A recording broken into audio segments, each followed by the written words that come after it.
Well, I'm almost past the finish line with my 7-day challenge of posting a video every day on YouTube. And I wanted to make a video just expressing some thoughts and reflections on what it's been like.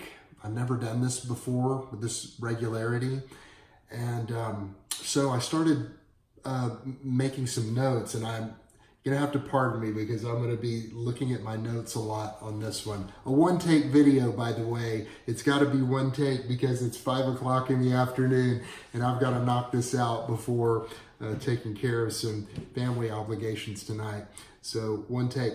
But in writing some notes about this, it dawned on me that really the sort of umbrella theme of this is how my ego has been affected by this, and wow, what it's been like to push through the fear. Most definitely. This is being shot right now on my iPhone. Now it is the latest, greatest X iPhone XS Max.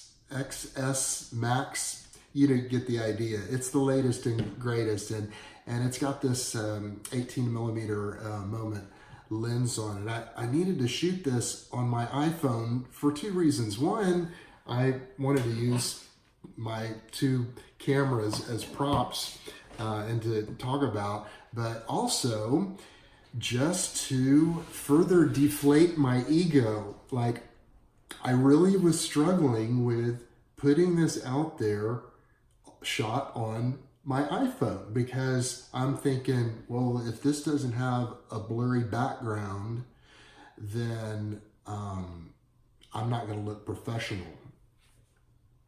So Chase Jarvis is out there on Creative Live making a whole series of videos on shooting photography and video with iPhones. And he's like a superstar, super stud. And here I am worried about what people are going to think of me if I yada, yada, yada. You see what I'm saying about this ego thing? Whew. So here I am, second to the last day of this challenge to myself. My first reflection kind of points back towards the very first video that I made, and that was in regards to Eric Kim's advice to me and him really encouraging me to just get in front of the camera and deliver a message, just express who I am. You know, Joe, you're a really likable guy, and people they'll dig hearing from you like that. So now, days later, I did that one message, but then I really stopped doing that. And what I thought was going to be day in, day out, doing messages like this right here. And by the way, this message is going to have no B-roll, nada. And I'm going to, not only am I shooting it on my iPhone, but I'm just going to upload it directly to YouTube from this iPhone. I don't even know if I've ever done that. And it's so there as a tool of the ability to do that. But once again, I get into this idea of, wait, but I'm not a professional if I use my iPhone. Ego garbage. So I didn't do this day in, day out, deliver a message like this, talking about spirituality or just reflections on the last shoot or anything like that. I not so much regressed to what, doing things that I knew what to do, but just, I don't know. I'm wondering if I sort of retreated into a safety zone. I'm proud of the content that I've created, the several pieces that I've created in such a condensed period of time. But I'm just going to be reflecting on that. And my social media coach, Taylor, who's been such a help to me, I'm going to process this some with her tomorrow. Let's see. Oh, when I brought it to her attention yesterday, I was sort of freaking out yesterday morning going, oh man, here another day and here I am, I'm going to bite off more than I can chew. Because the idea of doing this and just setting up my rig and doing that right is pretty quick process, really quick on this phone. But creating some masterpiece, oh my gosh, that is so time consuming. Everything that I've done just about is so time consuming. Like just yesterday, I posted the video of, it was a slideshow kind of video of some of my favorite street portraits. And even that, finding the right song on Epidemic Sounds and editing that and pacing the photographs with the music and really fine tuning, doing a little Ken Burns effect on each one, very subtle. It took me hours to put that thing together. And then it was 4K, so it took a long time to process, took a long time to upload, and I had to fiddle with it. And once again, it was a pretty long, drawn out thing. So when I went to Taylor kind of feeling some anxiety about, oh crap, here's another day ahead and I've got to produce this masterpiece, she reminded me that my tagline on the back of my cards that I showed you the other day and that I pop into the end of every one of these videos, your story matters. And she challenged me to remember that and remember what I said about, yes, my story matters and I want to tell you more about my story. So it reminded me of the heart of what I originally set out to do, but I'm not beating myself up that I took on more challenging tasks than just sort of extemporaneous talking head videos like this. And the sort of the spirit of the goal of the challenge was to put something out there every day, and I have done that, so I'm really, really happy about that. A lot of ego stuff has been coming up, and I don't want to get into a dissertation about ego, but I don't think by any means that ego is this enemy of mine. Ego is a bad thing. I'm really into the Jungian psychology sense that we've got this shadow, and to have a fully integrated personality, boy, that shadow is going to come to the surface one way or the other. So call it shadow, ego, dark side in the Star Wars metaphor, or whatever we want to call it. Spiritually, I don't believe that there are any separate parts. And that ego of mine is just the primal Joe. It's the little Joe. It's the part of me that is a little less civilized, but is nonetheless a part of me. And that ego, that part of me deep down inside, with the insecurities and the ferocity and everything that is made up of, that part needs to be safe. It needs to be respected and revered and listened to. And I try really hard to do that and to be at peace, and I want to be in harmony and have that integrated personality. So insecurities have come up about my production quality and the audio, what you guys are going to think, the editing. Oh my gosh, the respect that I'm continuing to gain for people who do everyday posting like Casey Neistat. How in the world he was able to do that and maintain his sanity and do things at such a high quality of production. And it's hard to take Casey's advice and other people's big shot YouTubers' advice about the idea that quantity is more important than quality. In other words, like the most important thing is consistency and putting it out there at whatever level that you're at. It's hard to take that advice when you see those people saying that are so incredibly talented and put such pieces out there that are so creative and that have such intense editing involved to them. So the more I put things out, the more in danger I am of my ego looking at that other stuff and admiring it and sort of comparing myself to those people. Number watching, whoa, putting videos out there. It's one thing to put a video out maybe every week or whatever, but every day and seeing the views on each video, that's enough to drive anyone nuts.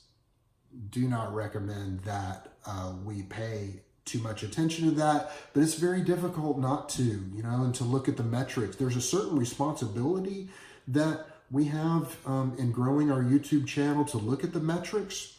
In fact, I'm just shocked at looking up under the hood and looking at the metrics of my audience.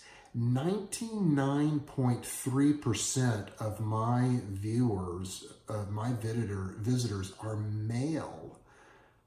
0.7% are female. So this is virtually a 100% male audience. And secondly, you guys are a lot younger than me. Man, I just turned 54.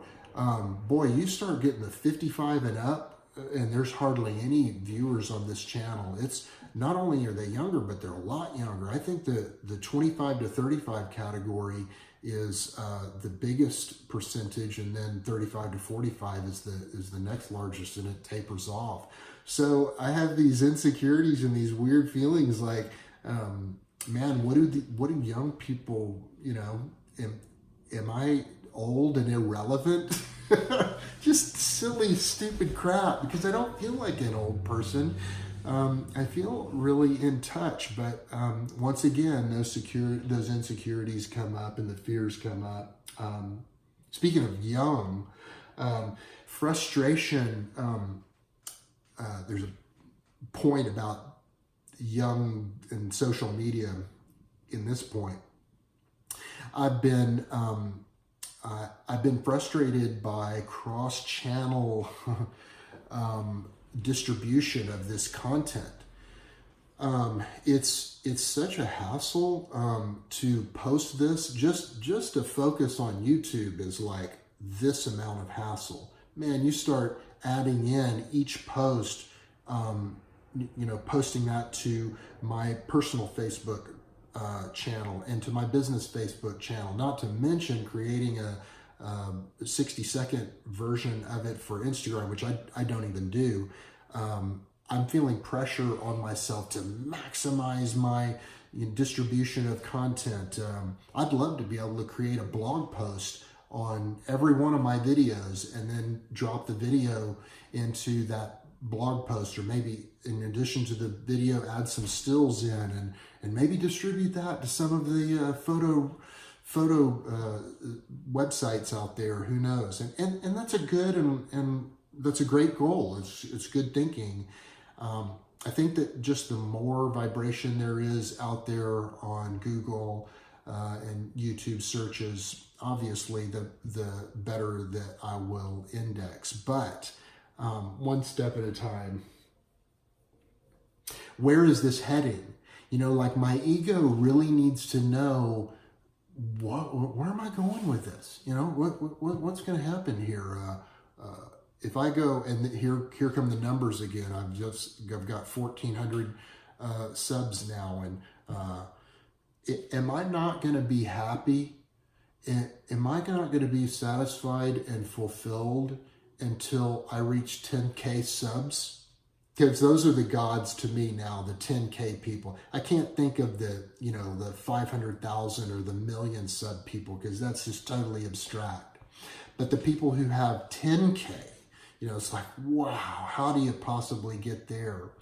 And whoa, that's nothing but ego, because why am I doing this? I ask myself that, and it's a funny, weird, difficult question to answer, but there's just this inner creative itch inside to do this that I've never been able to deny. And but I haven't scratched that itch really honestly inside knowing that I'm scratching that itch until I have put content out there on a more regular basis and, you know, practice what I've preached and taken action on all of these thoughts and obsessions about doing it and what I'm going to do and whatever, trying out new ideas, and I'll get to that too.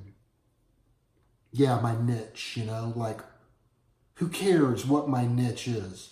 I hear, you know, some people, their Instagram, they want to have everything have a certain tonality to it. Like, oh my gosh, man, I'm trying a lot of different things on this YouTube channel, like this recent interview with my sister who has some challenges and has such an amazing, unique perspective on life. Well, how does that fit, this Life According to Laura video? How does that fit with the very next day's post was a montage of video portraits that I did of homeless people on 6th Street. So my ego wants to know, well, if I can't connect those things and do consistency, then you guys aren't going to be my audience. You're going to either abandon me, or I'm not going to be able to attract other people in my audience. Niche, gear-related stuff has come up with me through this process on a more intense level.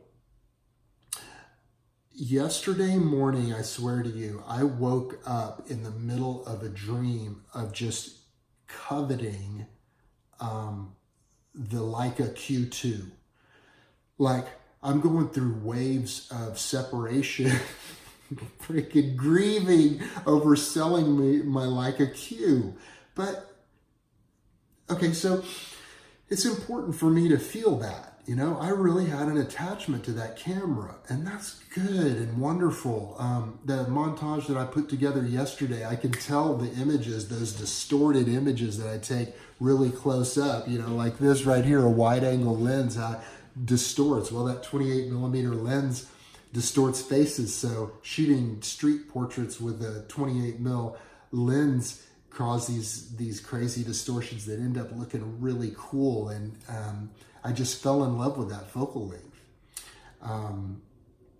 But that's all fine. And hey, maybe someday I'll have another Leica Q, or maybe there'll be something else that I'll have that'll be cool. But where my ego comes into play on this one is, oh boy, I'll go look at those metrics and I see some of those Leica videos that I did with Leica in the description and Leica in the title and description and keywords chunked in with Leica Q, Leica this, Leica that, Thorsten Overgaard related things.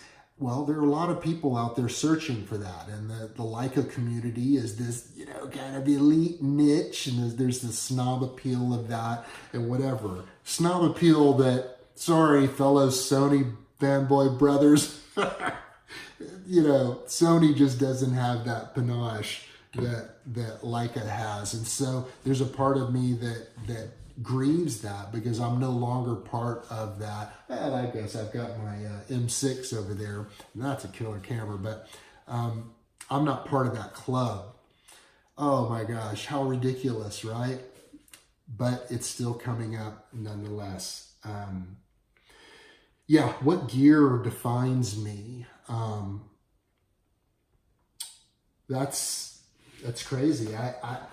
I just recently got this A6500, and my ego, remember, I'm being really honest and raw here. I know how ridiculous this is, but my ego is like, APS-C sensor? I mean, shallow depth of field, gorgeous bokeh and stuff is part of my identity. Can I really pull that off with this APS-C, this little baby sensor right here? Oh man, this is my, this is my deal. I need full frame, and I need full frame for every purpose. Well, I've been so delighted with the combination of this A6500 and this Sigma 1614 lens, 24 f2 equivalent lens, and I've learned so much using it, and it is filling the role of my set it on a tripod and deliver a message kind of camera. So as I've been able to drop my ego a little bit and just let the learning and the exploring and the action taking process unfold, my ego settled down knowing that there's the right tool for lots of different jobs. Just another side thing about the right tool for the right job. So not having the Leica Q, that really represented a camera, especially with that fixed focal length, man, where you can't change the lenses. That represented my grab and go camera. And there's a part of me that really feels sad that I don't feel like I have that grab and go camera. For those of you that are interchangeable lens camera people, and you're diehard into this and whatever, you're not going to get this. But that idea of having a fixed focal length, there's something that's so liberating about having those constraints, and I miss that. But just earlier today, I said, you know what, screw it. I'm going to take this off the tripod, and I'm going to, with the Sigma on it, I'm going to walk my dog down to the little lake over there, and I'm going to shoot some, daylight, sort of run around shots with my dog. Hello. And I got down low with this and ran alongside him. I actually got him running. And oh my gosh, with the autofocus ability of this thing, I got some daylight, shallow depth of field shots, like running beside my dog, kind of crouched, hobbling, running beside this guy. And I got some really cool shots with this. And I'm sorry, but the Ricoh GR, or frankly, the Leica Q, for that matter, would not have been able to pull this off. Ricoh GR, I've had the GR3, I've had my, I've been wondering about that. What would it be like to have a pocketable camera? But man, you talk about a Swiss Army knife of cameras, and not to mention that this bad boy having the little flash on there, and I want to explore more street photography with a flash. I've done a lot of that, but having this built-in flash and that use is so cool. So I'm warming up more and more to using what I've got, and this has been a real good process of that very thing. So I want to close with a few items of gratitude that I have in this process. So all this ego stuff has been coming up, but the way that I have responded is just over and over and over to take action, take action, take action. Because I've had this limited amount of time, day in and day out, to create a video, now I haven't had time to obsess. I've had to get the right tool for the job, use it, and put it together and move forward.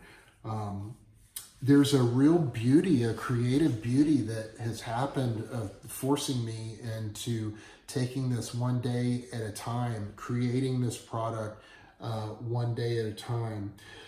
Oh, I'm learning so much and obsessing so much less.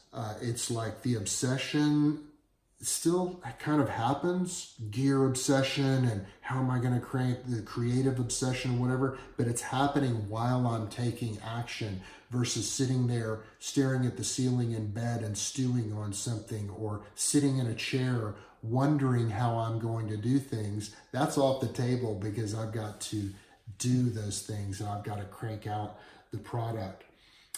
Much less future tripping, once again, because I'm being really forced into a kind of a one day at a time scenario. There's been a lot of that, a lot less future tripping. I like being a creator, and I like being a creator more than just being a consumer of content. I want to put things out into the world. I love absorbing things into the world and from the world, and that's good and it has its place. But it's really fun feeling like I am putting my creative product, the best I can do, out there day in and day out. And then the last thing that I'm really excited about, I shared in the very first meeting this dream of mine about creating content for organizations and businesses in the Austin area, and helping them grow their social media marketing through video and photography. And I do some of that, but I've just had a hope and dream to do more and more of that. And just put in a bid today to do a job that would be right up my alley, kind of the intersection of content creation, video, photography, storytelling, and doing it for a really cool cause, some of the homeless community in Austin. And that would be just such a joy and an honor to do. So thanks for watching this video here. I have one more to do tomorrow, and then I will have 7 videos in the can, and the next thing will be to decide what the next commitment is. So thanks so much for watching, and just remember that your story matters.